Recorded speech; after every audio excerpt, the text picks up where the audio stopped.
धान खरीदी इस समय जोर शोर से चल रही है। छत्तीसगढ़ में 1 दिसंबर से धान खरीदी शुरू हो चुकी है, जबकि मध्य प्रदेश में ये 2 दिसंबर से शुरू हुई। हालांकि इस साल धान खरीदी की प्रक्रिया में कई बदलाव किए गए हैं, लेकिन इस बीच एक अहम खबर आ रही है। राइस मिलों में हड़ताल शुरू हो गई है। वहीं खरीदी केंद्रों में अव्यवस्थाएं और किसानों को टोकन न मिलने जैसी परेशानियां बढ़ रही हैं। क्या है इसकी वजह और क्या इनसे किसानों को परेशानियों का सामना करना पड़ेगा? इस खबर को जानने के लिए वीडियो को पूरा देखें। बात करें छत्तीसगढ़ की, जहां धान की खरीदी निरंतर जारी है, लेकिन किसानों को कई समस्याओं का सामना करना पड़ रहा है। कई जिलों में भारी अव्यवस्थाएं देखने को मिल रही हैं, खासकर दूरस्थ गाँवों के किसानों के लिए। किसान अब तक टोकन के अभाव में धान को बेचने के लिए संघर्ष कर रहे हैं। इस बार किसानों पर दोहरी मेहनत का बोझ बढ़ गया है। जहां एक ओर उनकी मेहनत से कटाई और कुटाई चल रही है, वहीं दूसरी ओर उपार्जन केंद्रों में टोकन नहीं मिल रहे हैं, जिनसे वे अपनी फसल के लिए परेशान हो रहे हैं। दूर दराज इलाकों के किसानों को न तो टोकन मिल पा रहे हैं, न ही उचित मार्गदर्शन मिल रहा है। अब बात करें मध्य प्रदेश की, तो मध्य प्रदेश में धान खरीदी की प्रक्रिया पूरी तरह से शुरू हो चुकी है,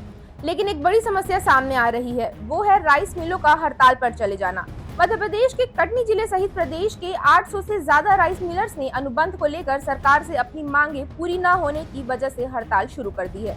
उनका आरोप है कि पिछले साल का भुगतान अब तक नहीं हुआ है, जिसके कारण वे अब धान मिलिंग नहीं कर पा रहे हैं। इससे न केवल मिलर्स को भारी नुकसान हो रहा है, बल्कि किसानों के धान का उठाव भी रुक सकता है। मध्य प्रदेश चावल उद्योग महासंघ के सदस्य ने कहा है कि मिलर्स अपनी मांगों को लेकर मुख्यमंत्री के सामने भोपाल में अपनी बात रखेंगे। राइस मिलर्स का करीब 1000 करोड़ रुपए बकाया है। मध्य प्रदेश में धान खरीदी का काम 2 दिसंबर से शुरू हुआ है और ये 20 जनवरी 2025 तक चलेगा। धान के समर्थन मूल्य को लेकर सरकार ने 2300 रुपए प्रति क्विंटल के हिसाब से कीमत तय की है। हालांकि राइस मिलों के काम में रुकावट के चलते ये सवाल उठ रहा है कि किसान का धान समय पर उठाया जाएगा या नहीं।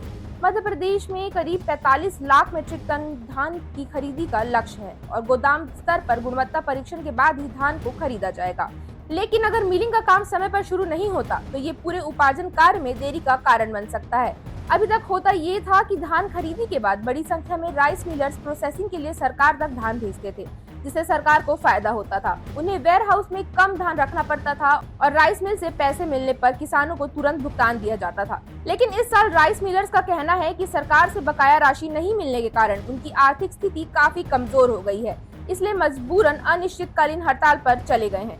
सरकार का लक्ष्य 45 लाख मीट्रिक टन धान, 3 लाख मीट्रिक टन बाजरा और 50,000 मीट्रिक टन ज्वार की खरीदी करना है। हालांकि बारदाना की कमी की वजह से सरकार अपने लक्ष्य से चूक न जाए। इस मुद्दे पर आपका क्या कहना है, हमें कमेंट्स में बताएं और ऐसी खबरों के लिए चैनल को सब्सक्राइब करें।